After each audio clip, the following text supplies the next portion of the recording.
it is okay to feel, as what Stephen was saying, the anxiety. Anxiety and stress will get you to move. Part of the success in dealing with anxiety is what we've been talking about.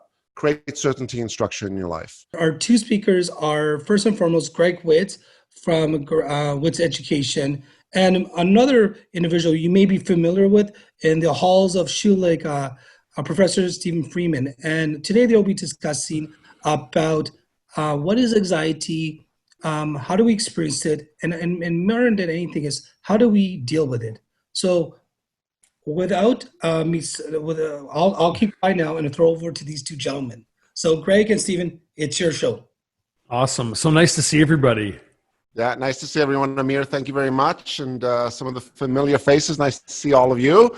So I'll get things rolling. So we were chatting with Amir not too long ago about a session that Stephen and I recently did on anxiety, where it was actually a podcast that we filmed and spoke about the topic of anxiety.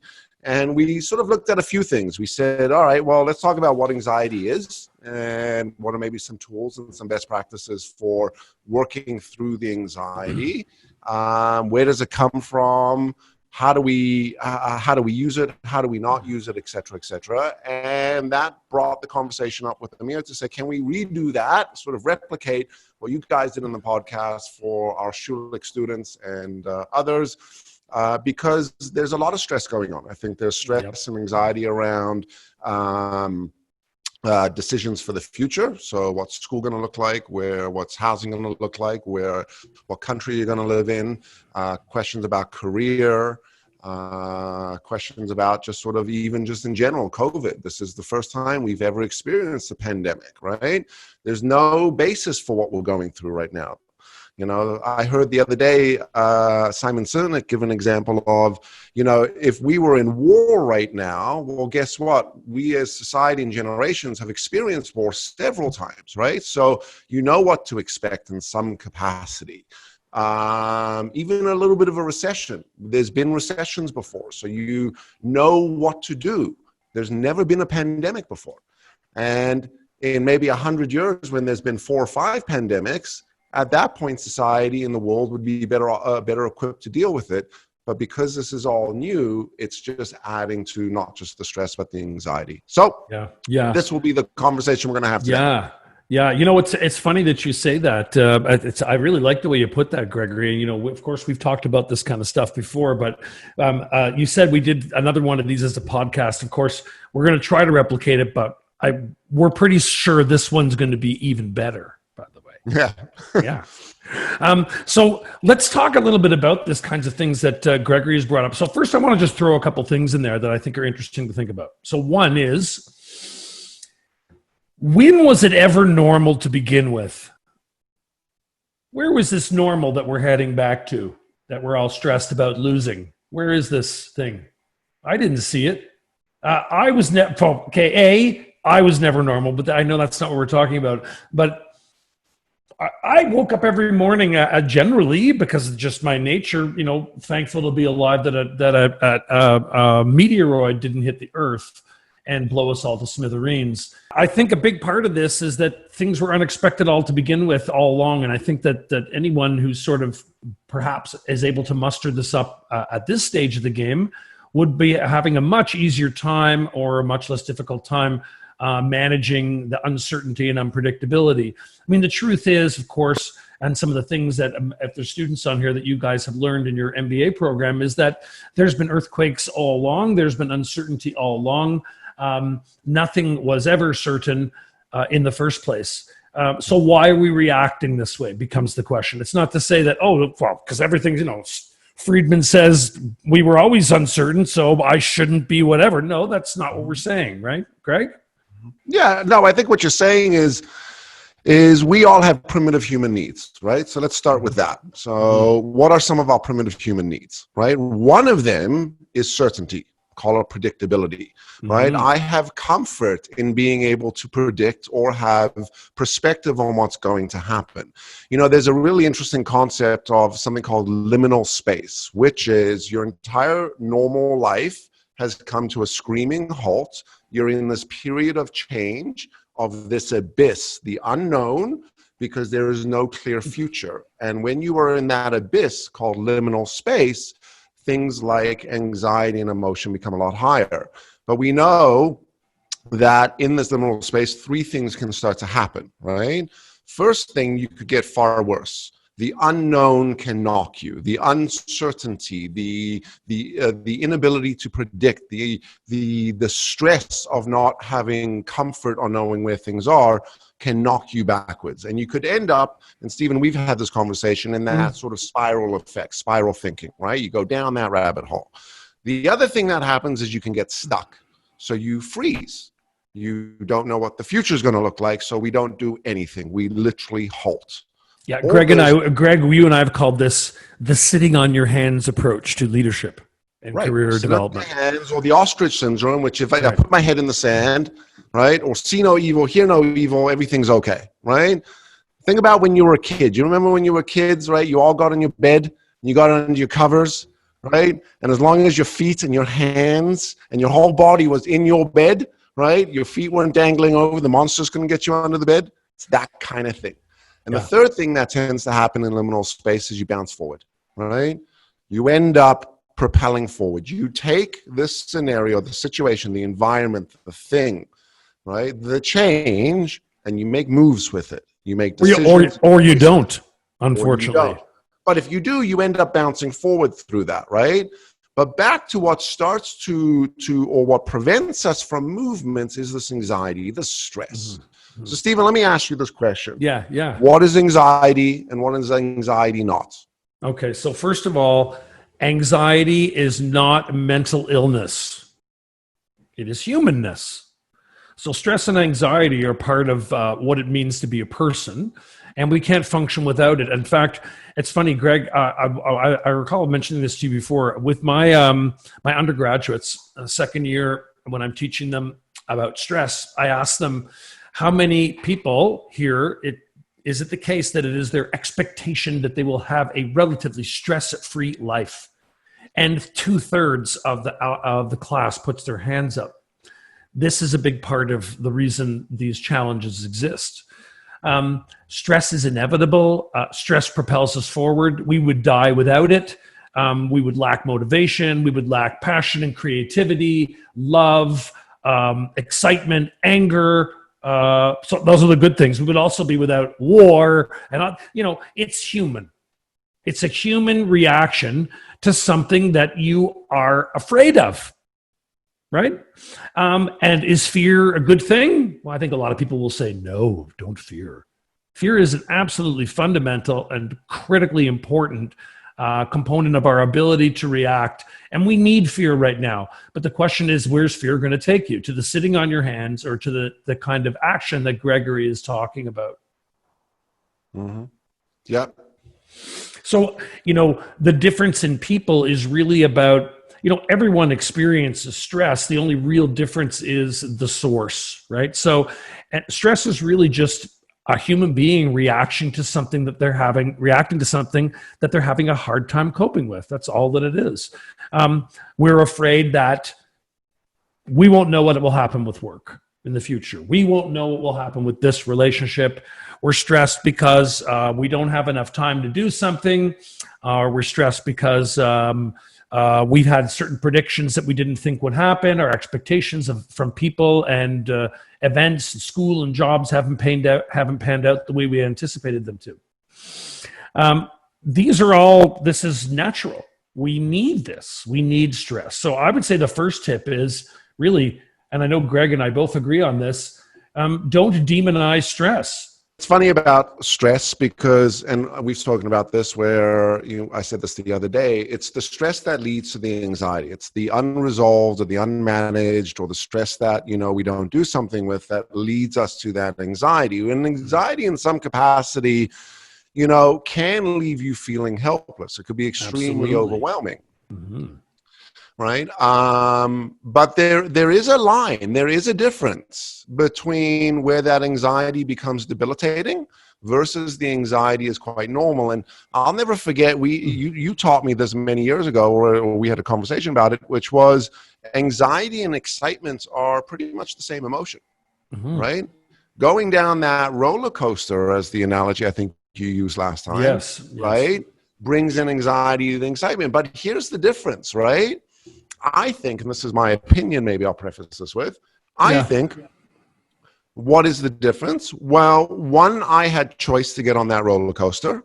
So because I chose to do it, I'm a little more, call it, comfortable with what the journey is going to be. I signed up for it.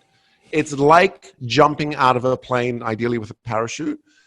So they call it skydiving, right? There's a really interesting thing about that, which is there's a very common thing that when you get up into the plane, your anxiety is so high that most people don't want to go. And if anyone's ever gone skydiving, you know the story to be true. Count me out.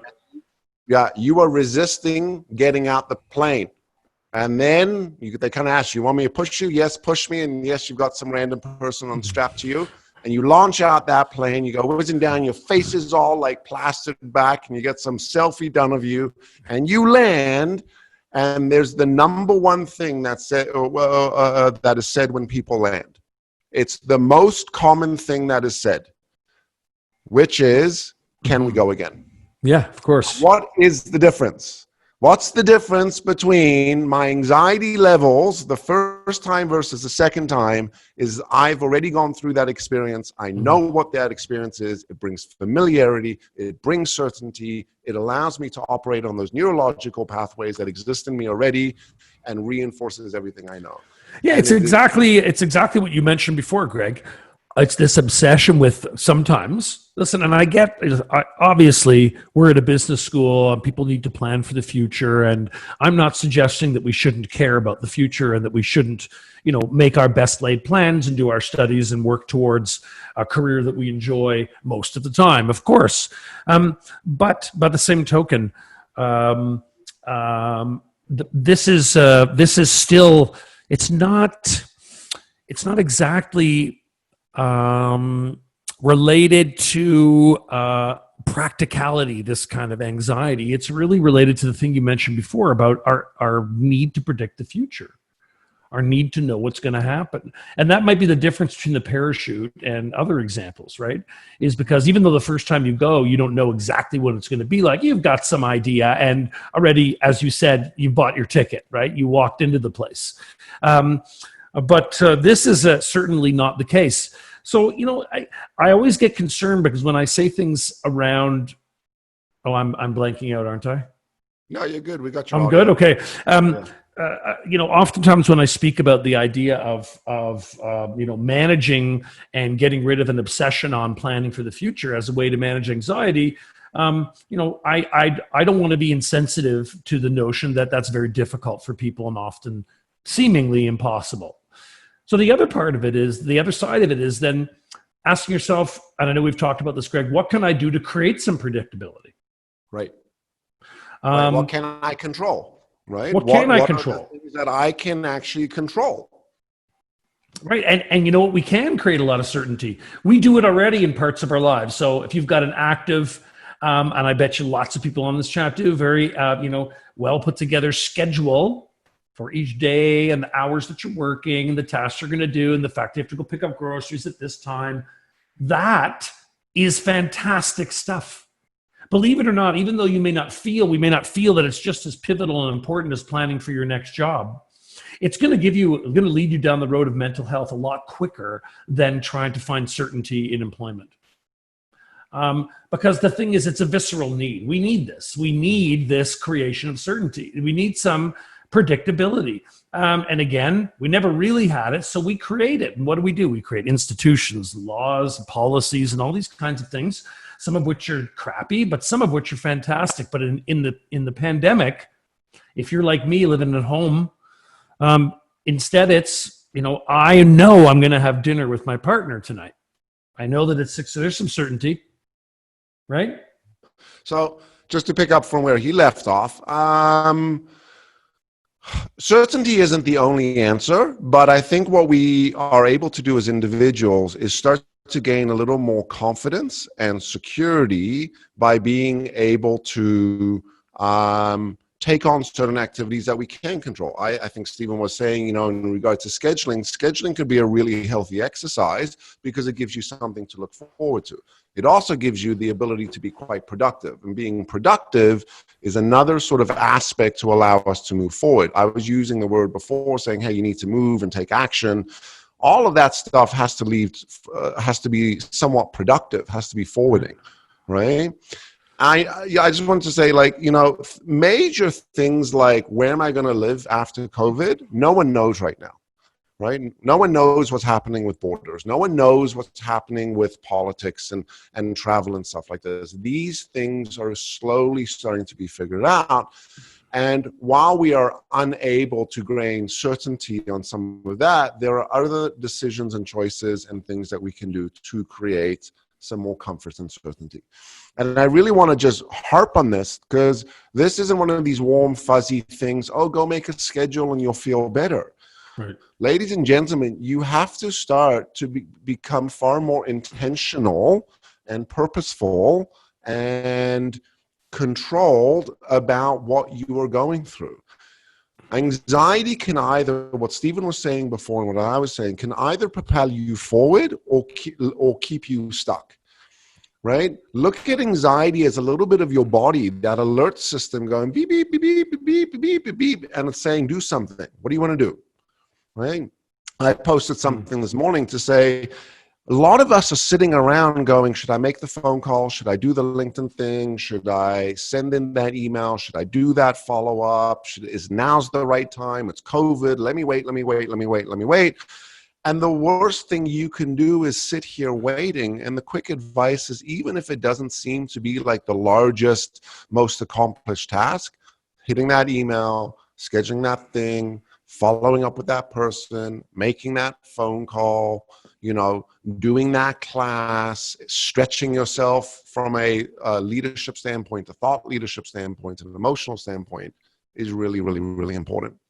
Sorry, Stevie, I was just filling in. No, that's great. No, that's wonderful, Gregory. Thank you. I think I love, of course, Greg and I agree on pretty much everything, so that's never a challenge.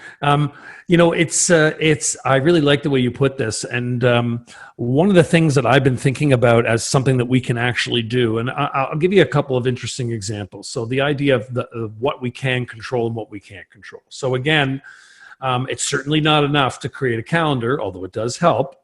But let me just comment first on one of the things that you said. Now is a great time to send that LinkedIn connection. You know why? Because people got a lot more time on their hands. I know you may not think that it is. You think everyone's caught up in this and that.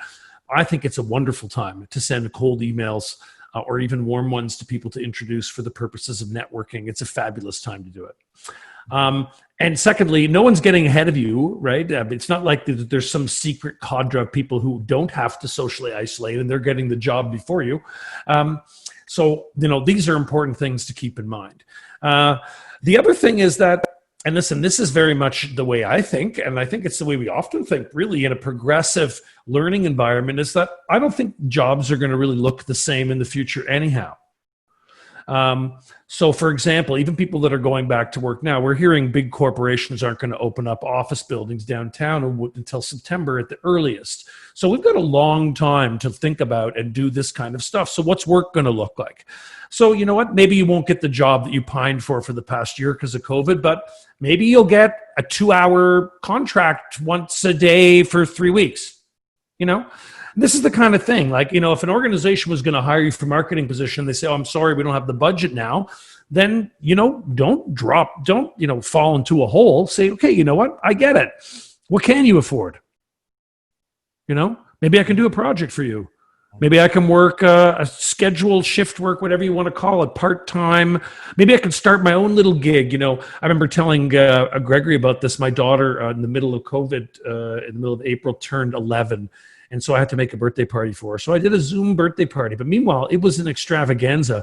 And my 18-year-old son and I did it.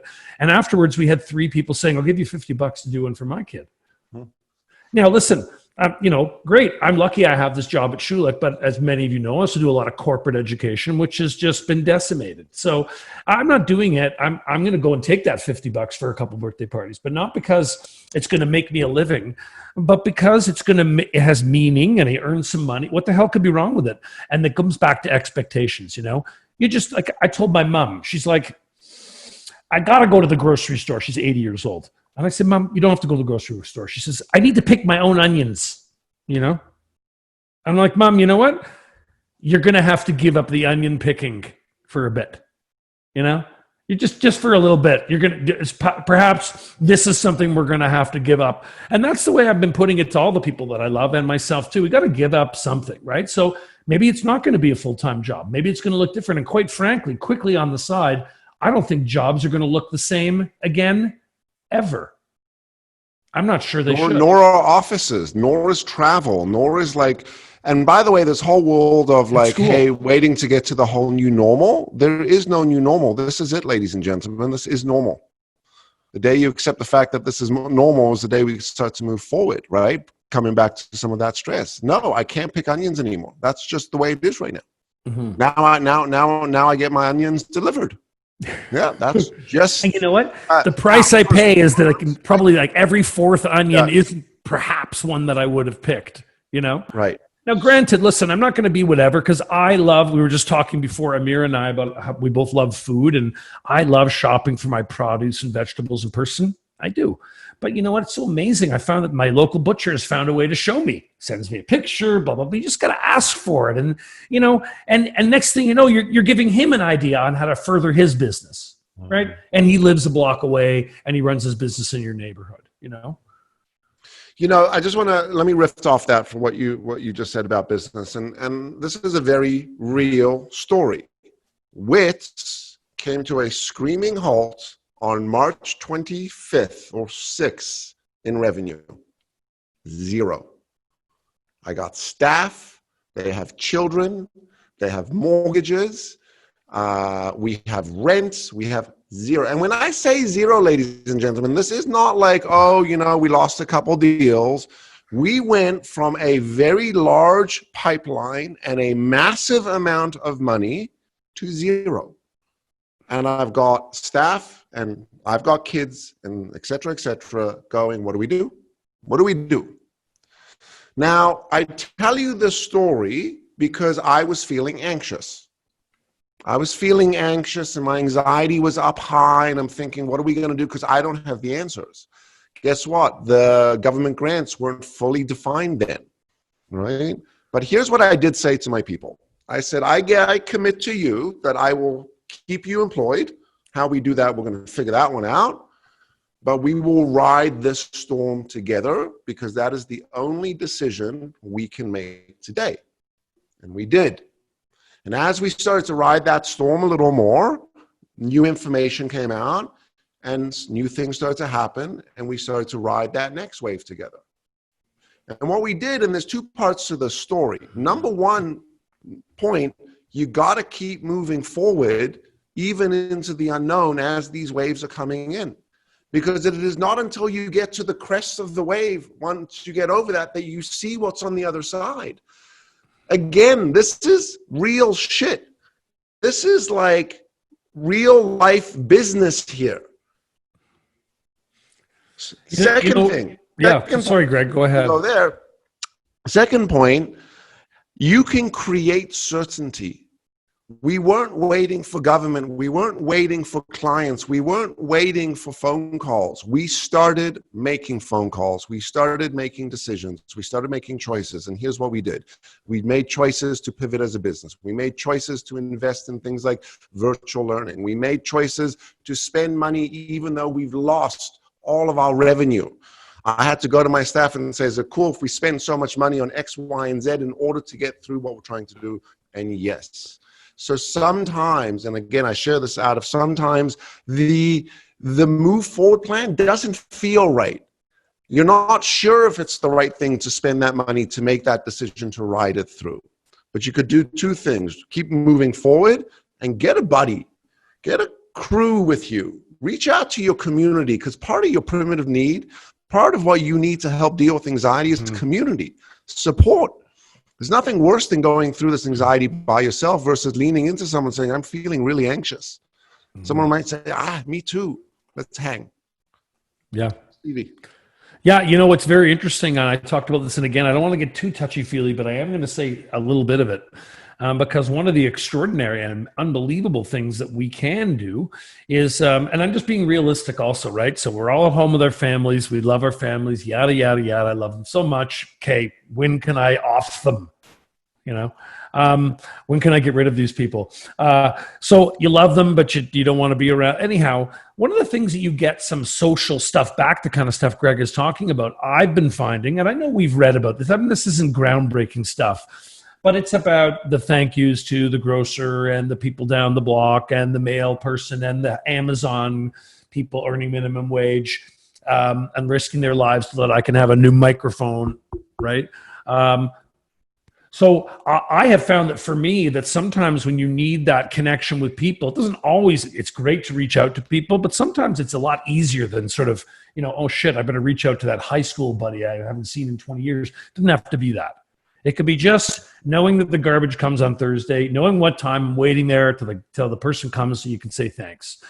I know it doesn't sound like a lot, but I think it's made a big difference. And the other thing I want to comment on, Greg, and I know you have some feelings about this as well, and it's no one's fault, but it's relative, right? So we've got a generation, pretty much including myself, who've grown up with really none of these kind of massive societal changes. The previous generation had World War II, or if you're in the United States, they had the Vietnam War. But we really, this generation and our students and you guys and me, and I'm not going to speak for everyone because there's a lot of people that are that have come from other parts of the world that probably did have to deal with some serious shit in their lives. But there's a lot of us that haven't, like me, right? So it's a contrast thing. Look, if all you've had, if your biggest stuff is your first world problems, then of course you're going to crumble during this pandemic, right? So I mean, and I get it because I'm the same. I'm not claiming to have any sort of hardship more than anybody else because I haven't. But the thing is, I think part of it is understanding it's what we're used to, you know. But now it's, you know, will I get that, you know, am I going to get that tie-dye sweatshirt on time for my drive-by birthday party that I have this week?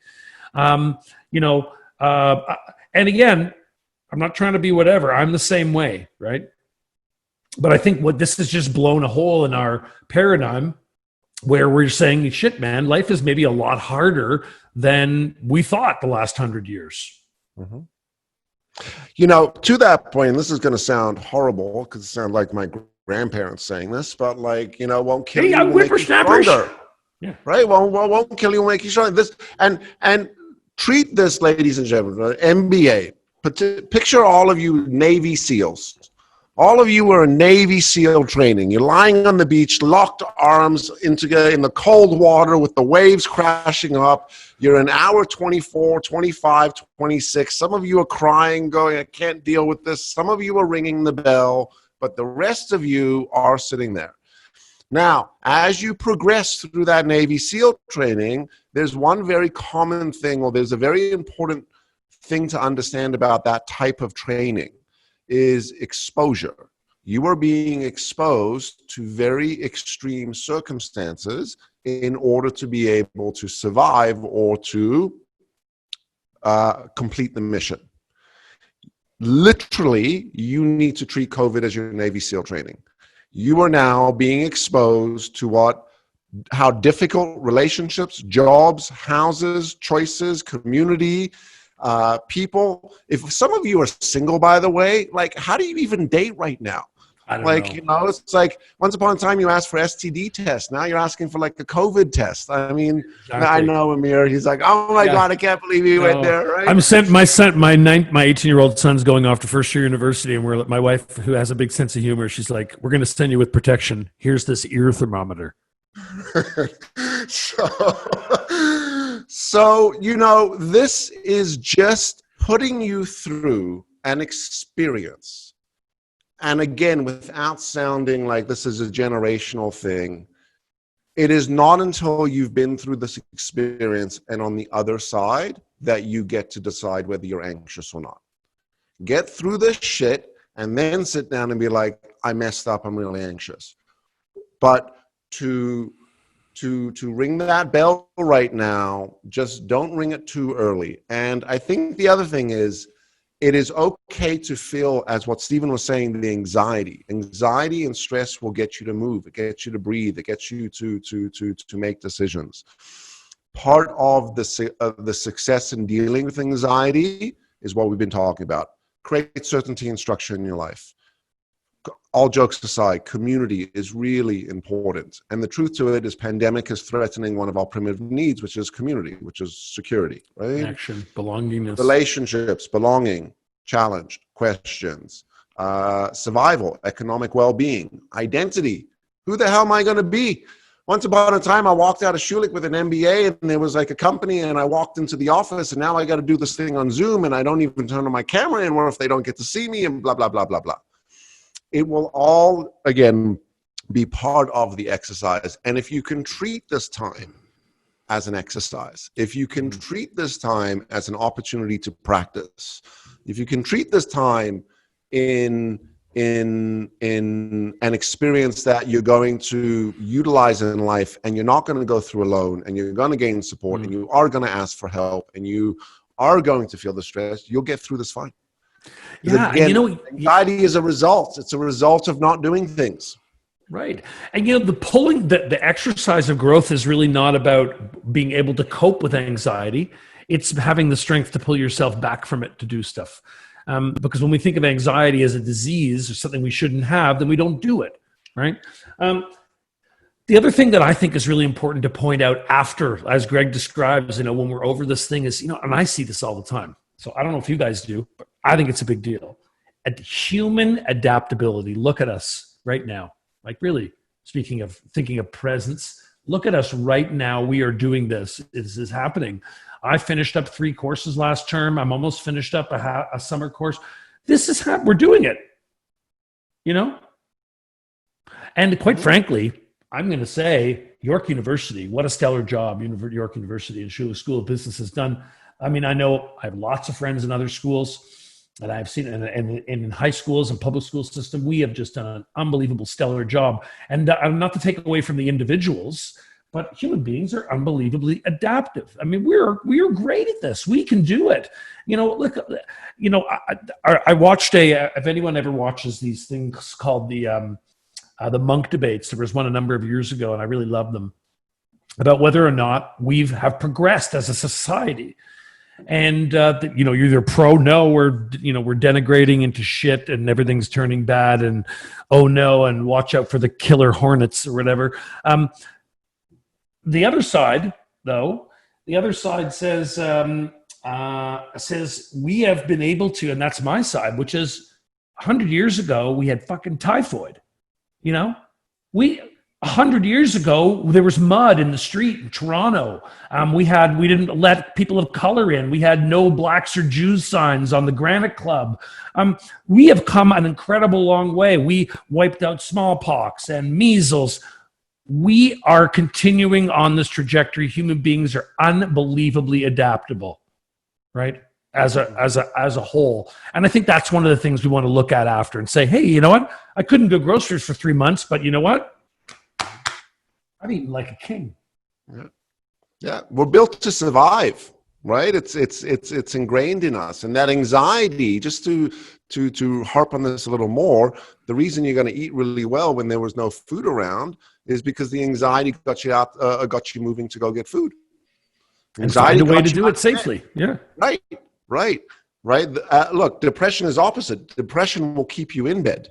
Anxiety will get you running out of bed and then running in circles and then twisting up and down the stairs and not knowing which way to go. But at least you're moving. At least you're going. And by the way, I just have to point out that you were worried about me being inappropriate today with the F-bombs and stuff. And your own Schulich fantastic professor has taken the crown. They already know this about me.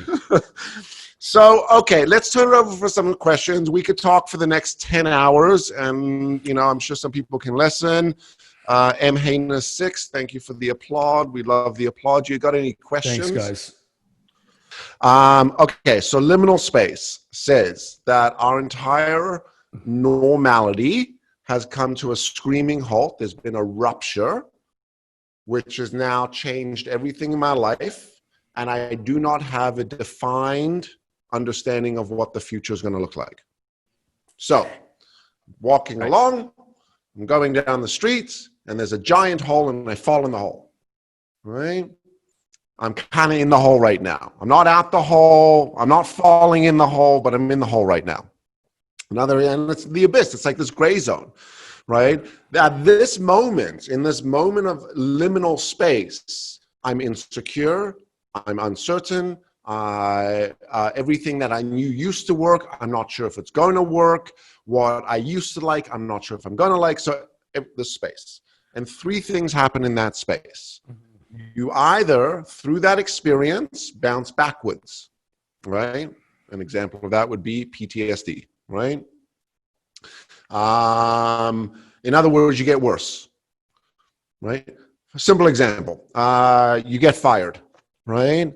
And you're so upset about getting fired that you don't get your LinkedIn up, and someone that had an opportunity for you, you completely miss because you're just too messed up and you're not making the right decisions and you're overwhelmed and you're insecure and like a fog. Like a fog, right? The other thing is we get stuck. So you don't bounce backwards, you don't get worse, but we're not moving forward. And a lot of people, by the way, out of this sort of concept, majority of people get stuck. So not the majority get messed up by it. The majority of them end up frozen. I don't want to make the decision. Well, if I make no decision, then there's no risk. If I don't apply for the job, then there's no rejection. If I don't make the phone call and they don't return it, then there's nothing to lose. And it's a little bit of like, you end up becoming a dependent on capacity. And then the third thing that happens is after the rupture event, after the thing, it could be the divorce, it could be a death, it could be the job, right? You start to get clarity and you start to move forward, right? And it is, by definition, the new term for this is called PTG, post-traumatic growth. Through the events, the traumatic events, post that, you grow. Post-traumatic stress disorder is post the event, you have a stressed disorder. You can't sleep, you can't function, you can't date, you can't eat. That's the disorder. Right? And I think what we tend to do as people in society is we tend to blend, and Stephen started this earlier, we blend a lot of these words, mental health, anxiety, depression, disorder, and before you know it, in our own brain, it's all the same thing. I've got a mental disorder and I'm mentally unhealthy and I'm totally effed up. Notice effed up, not fucked up. I know you like that. Right? So in this space, there's no defined time for it. To each individual, it's different. And depending on the event, what is called or considered the rupture event, and determined by you, determines what move forward. But we do know some things. We do know some things that will contribute to PTG, post-traumatic growth. One, movement, action, right? Two, community, really important. Those are two really important aspects that contribute to you moving forward. Other little things like Stephen structuring, having small wins depending on the rupture, right? Cheryl Sanders, Facebook Sandberg, has, if you haven't watched this, she has an incredible, I think, 6-series video. You could probably find it on YouTube. I saw it on LinkedIn. Her talking about the death of her husband. She doesn't describe it as liminal space, but the space she was in and the things that she went and did moving forward. And it's very insightful, and there's a lot of takeaways that we can all take from that, which we can apply in our own life right now, because I think it's fair to say we're all in this abyss right now. We're all in this unknown space, and that's it. Now, I didn't finish my story, by the way, back to business, right? Yeah. We're killing it right now. We're absolutely killing it, and we're killing it not because we waited, we killed it and are killing it because we started making decisions and moves. And it was these little things that led to conversations, bigger opportunities. And before you knew it, we have a new normal. Now we have this predictable thing happening right now. So that's the story of the business. Stevie, sorry. Yeah, that's okay, buddy. One of the things I was just thinking about as you were talking, Greg, is talking about how important community is. One of the things, and I know we've spoken about this before, this idea of meeting people where they are. This is a really important one. It speaks to the idea that, again, one of the things that can bring us some certainty and clarity and all this good stuff is, reaching out to people around us. You though will find that I don't know who it is in your life or your work, but the leader who you relied on, who actually isn't doing that great right now, is sort of, shaking their head, doesn't know what to do. So this idea of meeting people where they are says, instead of being frustrated with that person, kind of find out how you can help them. Really amazing, super smart people will be frozen in a time like this. And it's our responsibility to rely on them to help them out without judgment. Although it is, it's tempting to say, wow, you weren't such a great leader after all. Look at you now. And believe me, there's lots of that I want to say too, in my life and my work and all around me, but you don't. When what you do instead is you approach it with patience. It brings some filling up of your time. I also think it's really important, and we've talked around this, Greg, a couple times today, this idea of presence. It may be a little bit, for some people, like sound like and stuff, but it's really not. Presence is just about, when you're in the middle of something and that anxiety is occupying all your head, it means to direct your attention towards what you're doing right now, rather than A, what you could have done yesterday, or B, what you're pining for tomorrow. Right. And it's not that we shouldn't plan or whatever, but if you think about it, most anxiety, the kind that makes you not happy with yourself, comes from obsessing about the past or the future. We don't really get a lot anxious about the now. Right. And you know why that happens, right? You know why people defreeze? No. Stevie, you know why that happens. You know this. Yes. Because we've got this wonderful imagination and imaginative ability in our brain. We've got this ability to create these stories. Huge, massive. Like watching a movie. And I sit here and this movie plays in my head. And sometimes it's a wonderful movie. Sometimes it's a romantic movie. Sometimes it's like one of these thriller, death, horror, like Saw movies, right? But I have I build up these stories. And what Stephen's talking about is when you're so busy building up these mental models and these stories and what could, that is not allowing you to be present in the moment. And it is the presence that brings the calm, not the continual predicting and imagination. And the reason you're doing it is because you're trying to say, I want to know what the movie's going to end like. Yeah. And if you think about that, right. If you think about it, it's the stupidest thing. No one goes to the movie theater because they know the ending. They know the ending. You go to the movie theater to go along with the journey that you're on. So I know we're running out of time, and I just wanted to sort of hit these 2 points because these are fundamental for dealing with anxiety: breathing and presence, which Stephen started to talk about. Presence is also about really managing the fears of the past. And you got to be very careful. My father actually used to say this. I hate to quote him and give him credit for this, but he was pretty smart when it came down to certain things, which was when you're so busy looking backwards, you miss what's right in front of you. Yeah. When you're so busy, right, with your head turned, looking back, you're missing what's right in front of you.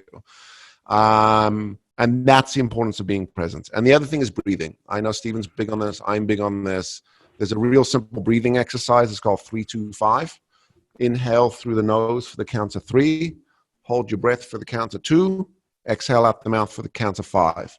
I swear to you, when you are feeling anxious, when that thing, and you're feeling it here in the chest and the stuff, that breathing exercise will work so well. And I know this for a fact, it will rest your anatomic nervous system, which will help you exhale, which will help you calm, which will help the anxiety come down. And then all of a sudden, here's what we're trying to do with the anxiety. We're trying to gain perspective.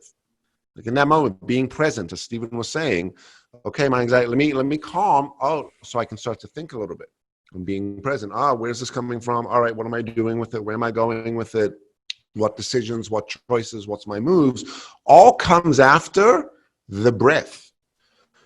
And I've literally been hooked up to one of these machines where they give you one of these readouts before and after doing the breath. And the 2 lines basically goes from really spiky to a flat line. And 1 minute, ladies and gentlemen, that's all you need to do. You don't need to sit here for 45 minutes breathing and trying to meditate and quiet your mind.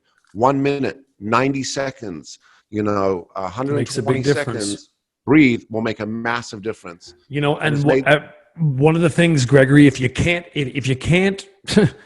well, I want people to do this kind of thing that Gregory's describing, but if you are like a lot of the students that I know, if you are obsessed with being productive all the time, you will not be able to take the time to breathe, and you will feel guilty. You will say, why am I sitting here breathing like some hippie when I should be producing this document? Yes? That being able to understand that your ability, when you're at home all day and night, it's a different ballgame. It's not work between 8, 9, and 5. It doesn't have to mean that. And productivity has a very broad definition. We're going to start to see this definition of productivity get bigger, by the way. Certainly among your employees, I can guarantee it. The idea of what constitutes productivity. Well, who's watching us, right? No one's watching you come and go. No one's seeing when you're coming to work. No one's seeing how long you sat at the desk. So how are we going to do this? We're going to have to start changing our thinking about it. And I think that the anxiety and stress for a lot of business and people and professionals I know is this need to be productive all the time. Part of managing anxiety is going for a bike ride, not working, the things that are part of regular life without, feeling the need to feel guilty. So how do I manage this? It's a schedule. It's saying the day is different than before. I'm going to go for a ride on my bike every day at 2 p.m. or whatever it is, right? So I think a big part, you won't even be able to do the breathing if you don't give yourself permission to say, I'm going to take an hour for mental health right now. Right. You actually said something. It is a big conversation right now, which is called Mental Health Hour, which is, are you doing a thing each day for your mental health? That could be anything. That could be riding a bike, walking. I like to, self-medicate. It's my with alcohol. It's my adult pacifier, as I heard the other day. Right. I like to. You can see behind me. I've got a little mini recording studio. I like to play. My guitar. But like for me, what a big thing is sitting quietly, sitting in silence once a day. Usually, it's like I got young kids, so it's around sort of 8:30, 9 o'clock at night. I'll sit. The lights are off. I got a fish tank, which is pretty cool. And I just sit in quiet. And it's just you got that fish tank, eh? Yeah. Well, it's not a fish tank. It's living art. Living art. Okay, cool. Helps with anxiety, this living art. Nice. But being able to breathe, and that's when sometimes I do breathe and sometimes I don't. But it is also what is known as restoration, restoring. Mental health, that hour, that bike ride, that walk, that lunch, the eating dinner with your family, the taking time to do like a cool hobby an hour a day. Like, let's say you're doing an online course that has nothing to do with Schulich, but it's like creating music, like making hip hop or electronic music, whatever. Mm-hmm. That allows you to restore. And it is in the restoration that you end up gaining more certainty, clarity, go forward, etc. Masterclass on how to smoke a pork butt. That's all I have to say. Right. There you go. With what's his name, Ramsey. Fantastic. So I said this. Someone said this to me earlier when I was delivering a session. They said, "Man, you make this stuff sound so easy." Mm-hmm. And I said, "Look, here's the trick to it. All of this shit is easy. It's all easy. What's really hard is the practice." It's practicing. It's a muscle. The hour a day. It's scheduling that out. It's the practice that's hard. You got to exercise. The worst thing about it, right? The worst thing about it is 2 things happen. You either start it and then you start to feel better. So you stop doing it, right? Of course, yeah. It's like, oh, I don't need that mental health hour anymore because I'm fixed. Cool now. I'm back fixed on now. We're fixed. right? Until like 48 hours later, and then you're back at it, and you wonder, well, what happened? What happened? Oh, well, what changed? I stopped doing that thing that was working for me. And I stopped doing it because I started to feel better, and I thought it was a magical, I was going to say effing coincidence, but it's a magical coincidence, right? Or you do it and it's hard. And it's hard the first 2-3 times, and you start to think, oh, it's already hard for me to do all this other stuff. I can't pile another hard thing on me. But it's not hard. It's just the hard routine. It's the hard momentum. It's like they say, the initial inertia. It's just, I watch my little 3-year-old try to ride his bike now, and there's moments he gets stuck in the road and he just can't get the bike to move. And I give him a little, I'll say gentle push, maybe kick, and he gets moving, and then the wheels start to go and he goes. It's just about the inertia. So please, if there's a few things you take from today, take everything that I said and nothing that Stephen said. No. I think Stephen and I wanted to come on and share some thought, but also really share this narrative. Again, the tools are here. I don't think anything we've spoken about you haven't heard today, but we wanted to put it we wanted to talk about it in a way that said this has more to do with you doing this stuff versus being affected by anxiety. And we wanted to reiterate that these tools are simple, and that's it. You just gotta work them a little bit. My secret weapon is presence. I work at it every day, and I can say that all the things, for me at least, and it's different for everybody, is that working at presence all the time has helped with every other challenge with anxiety. Again, it's not that I don't have anxiety. Of course, I'm a nervous wreck, but the idea of really focusing my life, and I'll tell you quite honestly, if you are maybe like me, a bit skeptical, listen, I'm a scientist, so I'm always skeptical a little bit. I read a really wonderful book called 10% Happier that was a year and a half, almost 2 years ago now. And it changed the way I look at mindfulness and presence, and how I can build it into my life as a regular person without getting all, too wacky about it. I've also been teaching my students this. I'm not sure, again, one of the reasons, and I know this, and again, I get why people want to talk about it. But it's kind of like, I think, certainly from the young people that I deal with, which is quite a few, I think this generation, whatever, it's all about saying, well, yeah, but it was harder for my generation than it is for this other generation. I'm just not so sure it's a really important narrative. Well, meaning the younger generation had it harder than the older generation, or vice versa? Or whatever. Either way. Well, bluntly, I do think older generations had it way harder than the younger generations. Yeah, I do too. Growth, right? I do too. I just don't think, really, it's really the most important conversation. But I do want to say that I like all the ideas that Gregory has presented about this, because I think that's where we have to focus on this. This sort of, people are at different life stages, and individual differences are always bigger than group differences on any dimension. And that's fundamental to human rights, really, and it's fundamentally true.